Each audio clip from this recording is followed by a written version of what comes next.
Hello and welcome to World Insight with fresh interviews from the Davos Forum in Switzerland.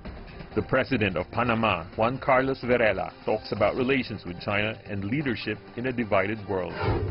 Jonathan Tepperman, the editor-in-chief of the Foreign Policy, weighs in on U.S. President Donald Trump's scheduled speech on his America First policy before the forum tomorrow. And Kathy Calvin, the president and CEO of the UN Foundation, also weighs in on Trump policies and multilateral cooperation with the U.S.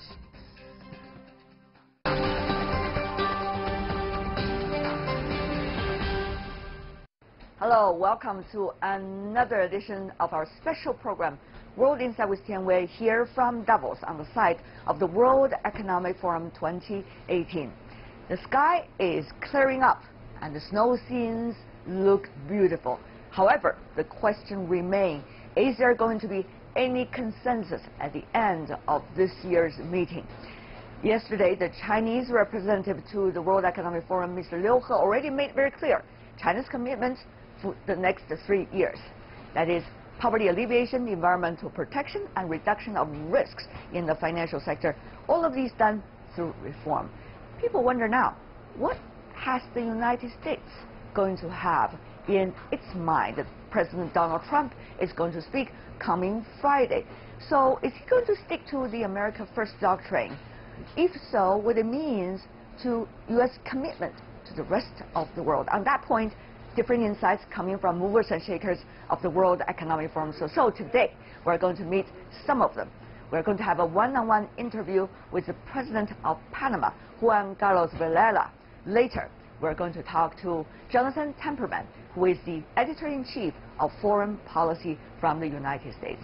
Last but certainly not least, Kathy Calvin, who is the president and CEO of UN Foundation, the very sole organization in the United States trying to link the U.S. and the United Nations. So a lot to come for today. Before we go to those interviews, take a look at this.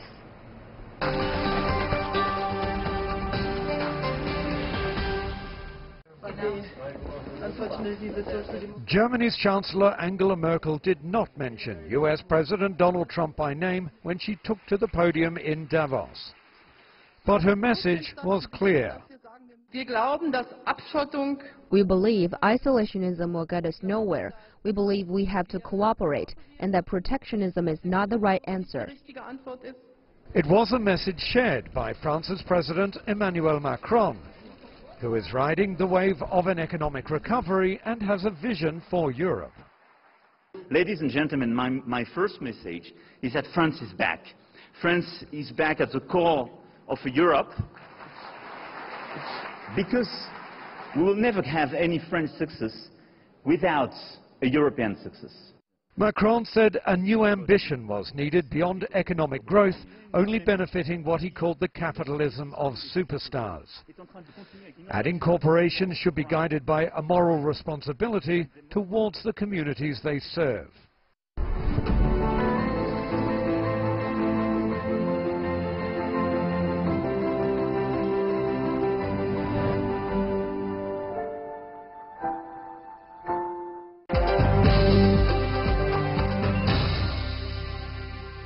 Mr. President, probably you remember last year at the World Economic Forum, right there, Chinese President Xi Jinping was delivering his speech, talking about his version of globalization, very much supporting the international system.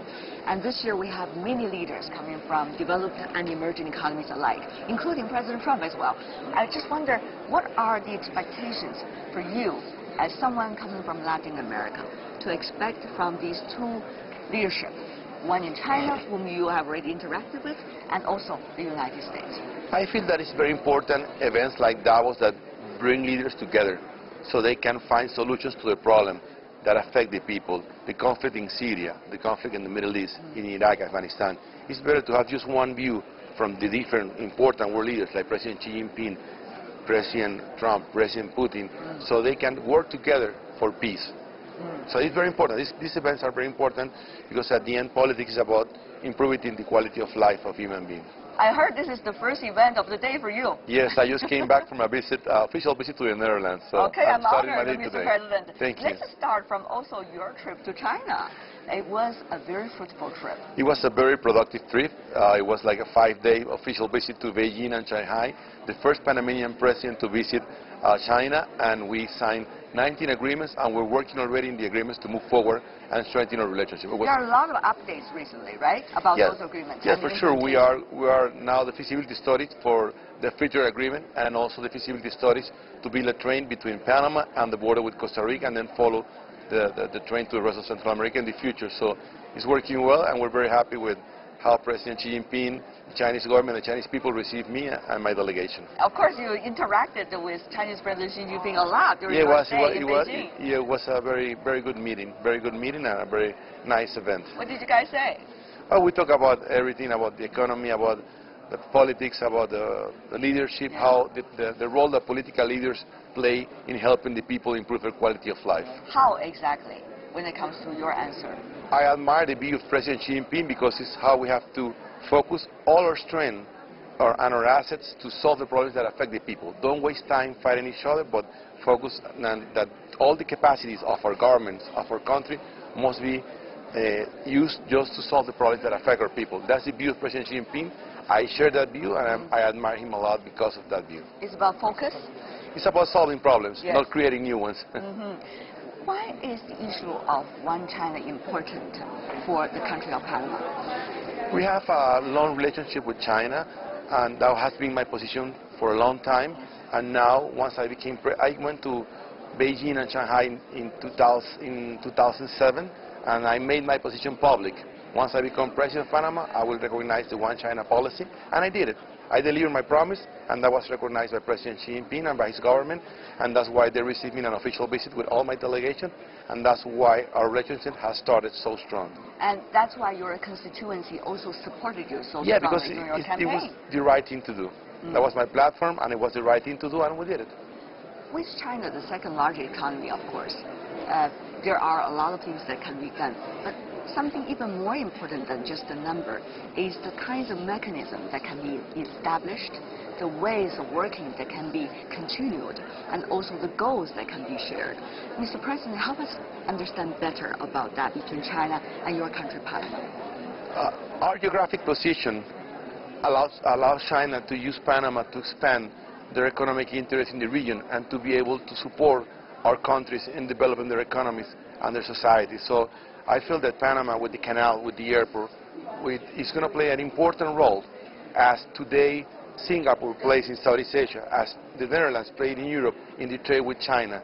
So Panama, with this canal, with the airport and the ports, is going to play a very important role in the expansion of the Chinese companies in the Latin America and the Caribbean region, and that's going to be very important for all of us. Especially when there is Belt and Road Initiative brought up by China and likely to create partnership with everybody else. That's a great vision, and we presented the first project, which is building the train between Panama and Costa Rica. So all the ships that are going back to China from the east coast of the United States can take cargo in the future, food and other products, to China on the way back, and also we can exchange a lot of best practices between our countries.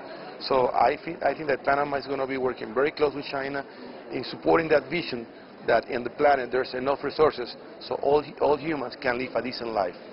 Are you going to check on those trains and those routes?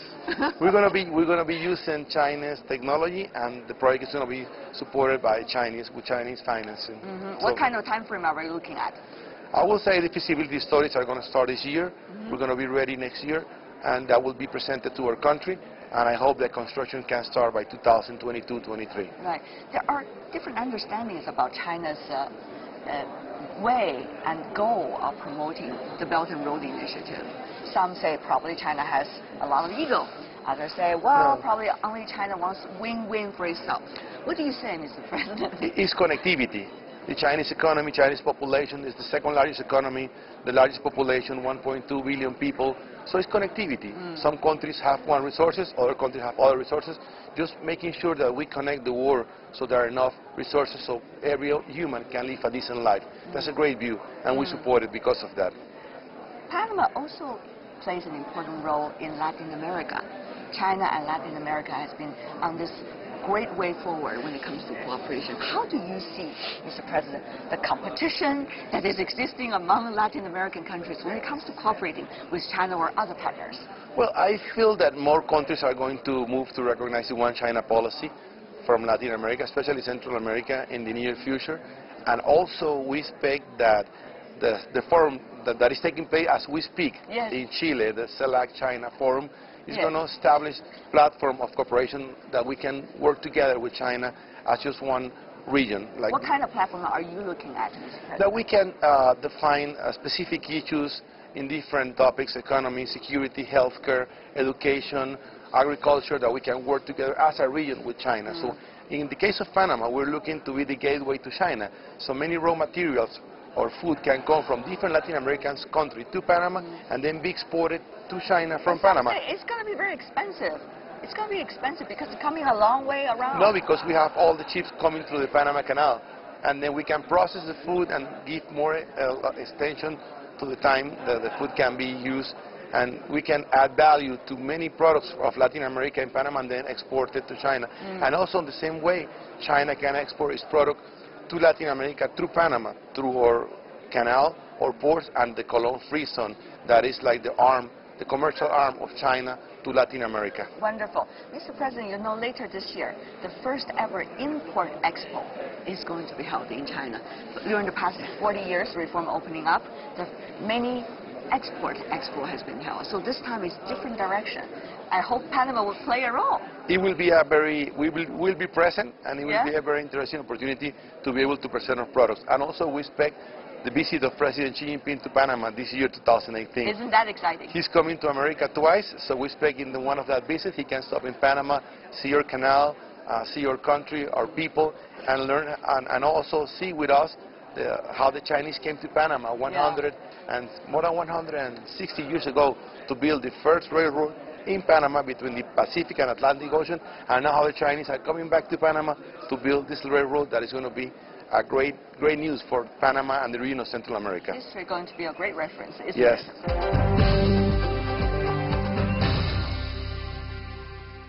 Talking about Panama, we also want to ask you, Mr. President, how do you see, the overall changes of the world as a leader from a developing country?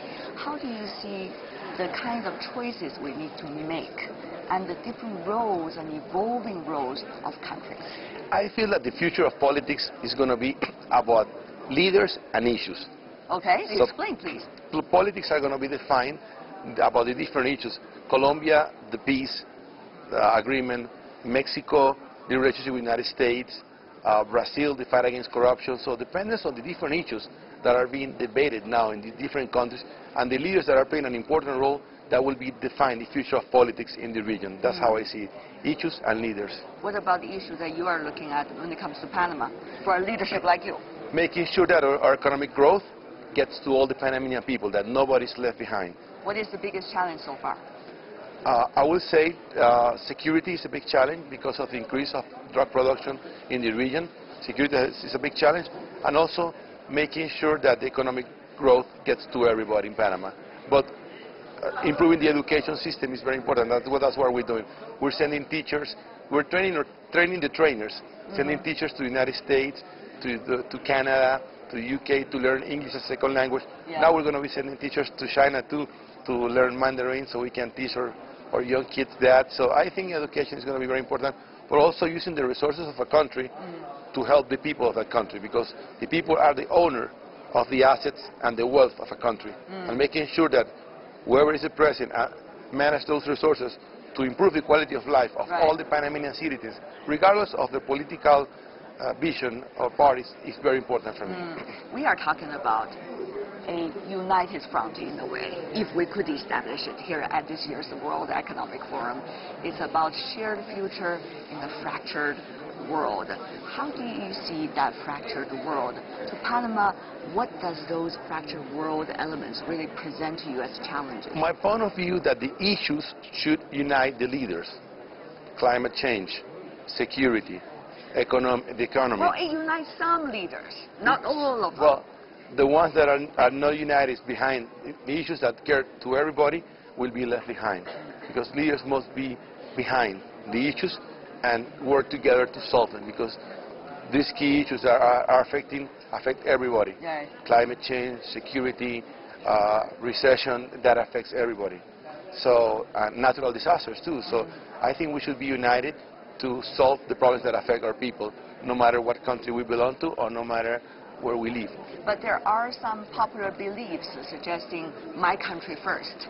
What do you say? Well, it makes sense because people talk about national interest. But on the other hand, they wonder whether that is the way to go. They will understand at some point that politics is about humankind first. You're that idealistic, Mr. President. That's the way we should be, to inspire people and to work for a better world. Do you think that people these days are more skeptical than they used to be about politics? What can you do as a national leader? People are participating more now with the social media. Sometimes they don't understand how to participate because they start like fighting each other or attacking each other, and they should be debating with everybody in what is the best solutions to the problems that affect the people. You have a point of view, I have a point of view, let's respect each other, and let's just debate and in a constructive way find the solution. You ran a very active campaign, Mr. President, I remember that. Yes. And managed to get into the office with a lot of consensus. But whether be able to implement those consensus is a big question. My campaign was about issues. It was not about attacking other political leaders. It was about presenting my country how I was going to solve the water problem, the security problem, improve education, the infrastructure, the transportation. And so that was my campaign. But politics are getting short-term. People want to see results immediately. But Mr. President, as a policymaker, you know, nothing can be achieved immediately, overnight. The important thing is to be able to deliver the promises. To be able to, after 5 years, which is my term, to tell my people that I say this during my campaign and this is what I did during my 5-year term. That's the most important thing. I kept my word, the same I did when I went to China in 2007. And in 2017, I delivered my promise to recognize and support the One China policy. Congratulations, Mr. President. The other thing people talk a lot is about free trade, globalization, vis-a-vis the free trade. How do you see the mechanism that we can use? Is it going to be bilateral? Is it going to be multilateral? Well, it depends on the region.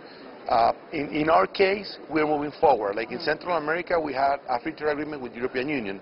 But with China, Panama already sent a team of people that met in Beijing last week to start working on a free trade agreement with China. Yes, so in some bilateral. Yes, in some areas it's going to be bilateral, in some other areas like the European Union, because it was many countries, but I feel that with China, as we did it with South Korea and other countries, it's going to be bilateral. The United States, we did it bilateral too. What is the most important for you when it comes to these bilateral agreements, the most important element you will look at?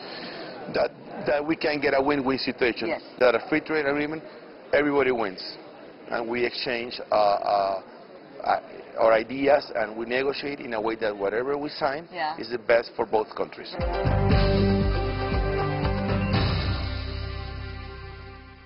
Coming up next, U.S. President Donald Trump is set to drum up his America First motto before the Davos Forum tomorrow. A foreign policy editor and a UN leader weigh in on what the Trump policy could mean for global cooperation and American leadership.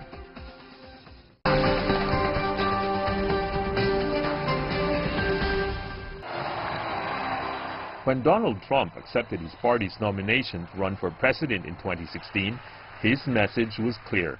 Americanism, not globalism, will be our credo. His recently ousted advisor, Steve Bannon, said he opposes the elites in Davos.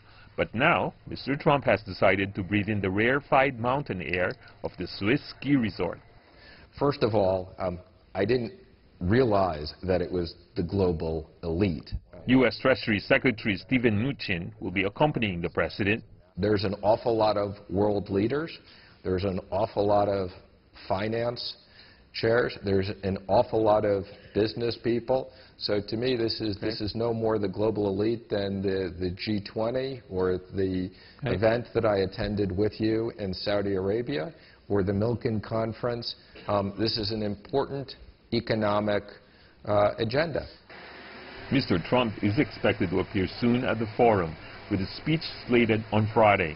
He's expected to talk about his America First policy and what it means for U.S. international commitments.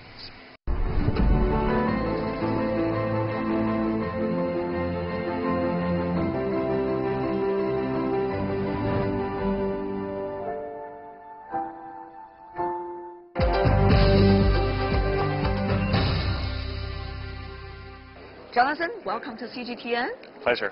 I've been reading your magazines a lot. Thank you. We need that. All right, but one of the things you've been talking about is what to do with some of the solutions we used to believe in to solve our world problems, but now it's a question mark. For example, about leadership. Right. The United States, President Trump is going to come. So, what is your expectation? You know, it's very interesting, and nobody knows which Trump will arrive. Because, of course, there are multiple Trumps. There's the Trump who occasionally reads from the talking points and the teleprompters and does what his aides try and get him to do. And then there's the Trump of the Twitter world who fires off in all directions and also often undermines his own policies. The fact that he's coming, that in and of itself is fascinating, and there are all kinds of theories about why that is.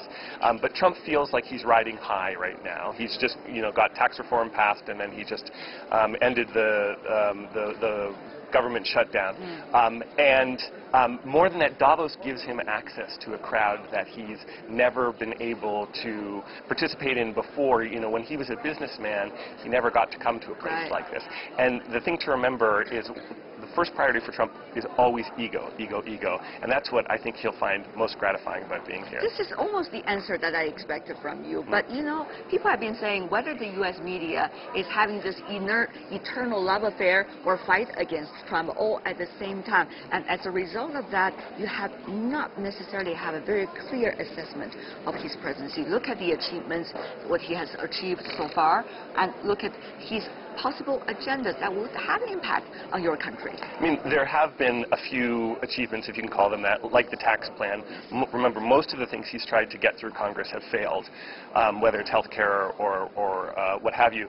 And the reason he's so hard to interpret, of course, is because he's constantly contradicting himself, whether it's on matters involving the Russia investigation or his firing of James Comey, or what his actual policies are. He said he was against NATO, or implied he was against NATO's Common Defense Charter, and then he was in favor of it, and he's constantly flip-flopping. So what does that mean for your job? You're constantly writing stories, trying to get the best information to your audience, so what does it mean to you? It's very hard because the constant pace of discourse, of course changes, of scandals, makes it impossible to remember, or hard enough to remember what happened yesterday, let alone what happened several months ago. And by constantly changing the subject the way he is, it makes it very hard for us to pay attention to what's really going on. So that's the challenge for us in the American media and for an analytic magazine like Foreign Policy, is to cut through the noise and pay attention to what's actually happening on the ground. But many of our colleagues probably just love this because they make a lot of drama. The ratings high, and the paper sell, magazine alive. Trump, there's no question Trump has been the best thing to happen to the American media, despite the fact that he's condemning us all the time in decades. What is exactly the leadership style you think he has, if you could use leadership style, this word? Oh, yeah, because I would put that in quotation marks, since it's not clear that he has a deliberate style. He likes to think of himself, of course, as a CEO who rules the country like he ruled his own business. But I think the term that most accurately describes him is the chaos president, because he's constantly firing off in different directions, and as we were saying, making it so hard to understand what his actual objectives are. We saw him at the UN Council, when UN is having its annual meeting. We saw him also in APEC in Da Nang earlier, rather late last year. And we are going to see him here at the World Economic Forum. Many of these occasions are actually multilateral. Sure. It is about part of the globalization. So what do you make of his presence one after another at these occasions? Is he, in rhetoric, still stick to what he promised, but actually, in reality, has been together with his administration moving in a very different direction? Well, certainly if you look at policy, you'll see that not that much has changed internationally since Trump became president. It's not like we've withdrawn from any major multilateral bodies. Of course, he didn't move forward with TPP, but beyond that, there haven't been enormous changes. But UNESCO, for example. UNESCO as well, but that's always been a difficult relationship for the United States. You have his advisors on the one hand telling him that it's very important for him to come, and occasionally he does. And then again, there's the idea of Trump personally getting access to elites that he's never been exposed to before. And I think on a personal level, that's enormously appealing to him. Yes. Having said that, though, there are a lot of different ways of leadership these days. You see President Trump, he has a very unique style, to say the least. You also see Europe struggling, but at the same time trying to seek a common goal, and probably even have this spiritual leadership in a way for the rest of the world. That's what Europe believes. And in Asia, you see China as a rising emerging economy, together with other of the BRICS countries, trying to make a point. So how do you see these different ways of trying to lead and cooperate? What does that mean? What's happening, I think, is the whole world is figuring out how to respond to Trump. So the fear is that the United States will withdraw from its traditional role as the supporter, the foundation of all of these international institutions that it helped create after World War II. And so what leaders from Angela Merkel to Justin Trudeau in the West and Xi Jinping and Narendra Modi, who spoke at the beginning of this year's forum, are all trying to say in their own different ways is if the United States will not play the role of global leader anymore, we are willing to take on at least parts of that role. But is that likely to happen according to you? I mean, you're a very seasoned journalist and been writing on the international issue. Is it possible, given the nature of politics? Certainly not in the near term, and that's because no country, I think, has the ability to convene as many states, and no country has the soft power of the United States, the hard power of the United States, the tradition of the United States, which makes it a trusted leader. Not perhaps at the moment under this administration, but historically, no other country has that deep foundation of trust and admiration and respect and fear, all these things that make the United States in a unique position to lead.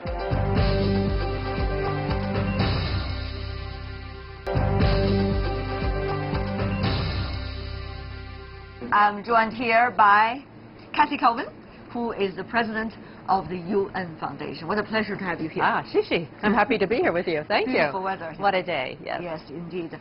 Since you're working for UN Foundation, Kathy, let me ask you. President Trump of the United States has said the United Nations is not necessarily going to be, in many ways, necessary. So what do you think, as someone who based in the United States and been working on the UN Foundation for a long time? Well, I think President Trump puts the emphasis on getting America first. But I think he's beginning to realize that getting America first means working in collaboration with all the other world powers. What sign is giving you that kind of indication? Well, I think he's recognized when he spoke at the UN in September that there is a body there that can help move U.S. interests forward, the same way other countries see it. And while he has been very clear that he thinks putting policies in place to support our policies first, I think he recognizes the UN can help, can give him some of the tools for making sure there's prosperity around the world, helping share the burden of all the work that the U.S. does around the world to make sure people are fed and housed and taken care of. So we're hoping that his ambassador, Nikki Haley, is getting that message through to him because we think his message is softening. Okay, interesting. So that is one of the signs you are looking at. Yes. But one of the things is the United States is withdrawing, according to some, from the rest of the world, and also withdrawing from the previous practices of dealing with the rest of the world. Yes, for example. So what would that mean when it comes to the United Nations role of the world? Because the United Nations is supposed to be a multilateral platform and is supposed to help solve the problem, with the United States playing an important part, just as many other countries.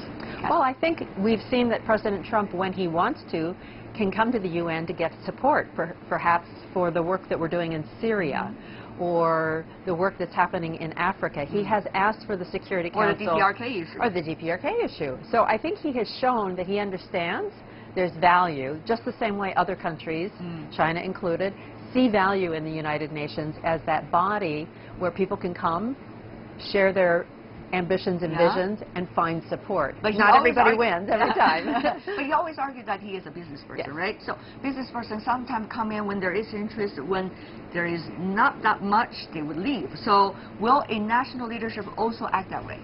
Well, first of all, our Congress has shown great support for continuing the work with the United Nations. They took his budget and said goodbye and created a budget that was very much like last year's budget.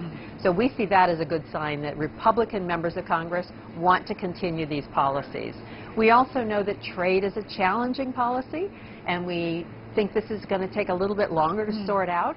But where the UN is concerned, I think we will find when the president even comes to Davos tomorrow, we may hear him say a word or two about the importance of working with other nations. Oh, we've already got some inside information going on? Well, I don't know that I have any, but I have a bet that if he comes here, he'll at least acknowledge how important that is. I mean, this is a man who does like to make a good deal, and we believe the UN is a good deal for America. The United States has been playing an instrumental role since the beginning of the United Nations system and also the global system. Now, of course, things have been going ups and downs for quite some time. So, Kathy, you've been working for the UN Foundation for decades. Yes. So you've seen different kinds of leadership inside the United States. You've also seen their close, far-away relationship with the UN. So how should we understand this? Is this a hiccup, or actually this is something that is of a general trend we're seeing in the United States? Well, we do polling all the time of the American people. Polling now? Well, I trust my polling. Okay, so tell me what exactly is it about? So two things that we see. We see that young people actually really value the collaborative opportunities that the UN provides, and they want to see their country stay engaged on the world stage. Second, I think America does go in phases. There are times when we are a very free trade nation, and there are times when we are a fair trade nation. And I think we're going through some of those phases right now. I find that Mr. Trump often says things that are fairly extreme in order to, as a deal maker, find that middle ground later. So I'm hoping that's the posture that we're in right now. So you think that is his style? I hope that that's his style. To argue more and eventually come to a balance. I hope that is it. As he sees it. Yes, yes. The United Nations Foundation was founded by Tepperman. Yes. One of the very legendary figure, I would say, and also certainly an outlier of his generation. Yes. So people would argue, why is it? I mean, an outlier of his generation would like to establish an organization called the UN Foundation, and yet an outlier of political leadership right now is going a very different direction. So how do you see this dramatic differences? Well, actually, when Ted announced a $1 billion gift, yes, he did. 20 years ago, it was quite a news. It was quite big news, and it was news for two reasons. The amount was incredible. No one had done that. Bill Gates hadn't, Warren Buffett hadn't, some of the new Chinese entrepreneurs hadn't. But he saw the same thing. It was a fractured world. People in the United States were frustrated with the UN, and he said, rather than walk away, I want to hold hands together, because I think further engagement is the answer, not abandoning it. And he said also, I look around and I see a world of neighbors, not strangers. So I want the UN to do that. He felt the UN was instrumental in ending World War II and wanted to make sure that we never had another world war. But the thing is, we have changed so much. We have changed so much. But the constant that we see is that at the end of the day, if there isn't a place where the countries of the world can come together and argue their differences, we will be a worse off world. We see a lot of phenomena, Kathy. You know, for example, on the very surface, you see the rise of nationalism, you see populism, you see immigration issues, you see the debates between the extreme right and also the extreme left. But the question is, fundamentally, has the logic of the world changed? I think that is the fundamental question we should really ask ourselves. Well, the other change that I think is really fundamental is that we've gone from top down to bottom up. The technology in everyone's hands, in billions of people's hands, allows them to share their views, get the information they want, and engage in governance in a totally different way. So not only the United Nations, but every government has to adjust to that. And we're seeing that. We saw a trust barometer released here at Davos this week that showed, interestingly, trust in the United States is very low. Trust in China is actually on the rise. We need to listen to our populations and find out what's working for them and what information they want from governments. Governments have to make some pretty big changes. And the UN is trying to do what it can. It's undertaking a lot of reforms to recognize those people changes. Are saying too slow, too little? Well, I think that's true for probably any government right now. It's very difficult to make it happen, but they're trying. And I give the new Secretary General, he's only been in office for a year, some time to get that done. But the question is, at the point we are talking about it, things are happening. Yes. Hotspot issues, for example, crisis. And also a new vision needs to be collectively created through a platform that has to include everybody. Yes. So here comes the thing. When you have questions about the UN also has to function. Yes. That is the ultimate dilemma. I interviewed the Secretary General, Mr. Guterres, and certainly he touched on that point too. But the thing is, how can you work that out? Well, I hope he said the following, that we don't have a choice. Okay. And that is the goal, but we have to make it easier, and we have to make it. The United Nations doesn't run the world. No. It is the place where those who are countries coming together to make the change. He needs to create the environment where they can make that happen. You know, Kathy, we talk a lot about leadership. We talk about the generational change of leadership. What do you consider, you know, with the theme of common future, shared future in a fractured world, the best and the most important quality of leadership today? Listening. I think if a leader can't listen and can't see that people are different and we need inclusion and we need diversity in the way we approach our problems, we'll not succeed. So a leader has to start by listening. And I think the best leaders do. They're very open to ideas, to suggestions, and then they're able to make decisions. You know what, Kathy? I think that is a great suggestion. Well, let's for whoever is now in that chair. Yes. So thank you so much. Thank Kathy you. Coben, who is the president of the UN Foundation.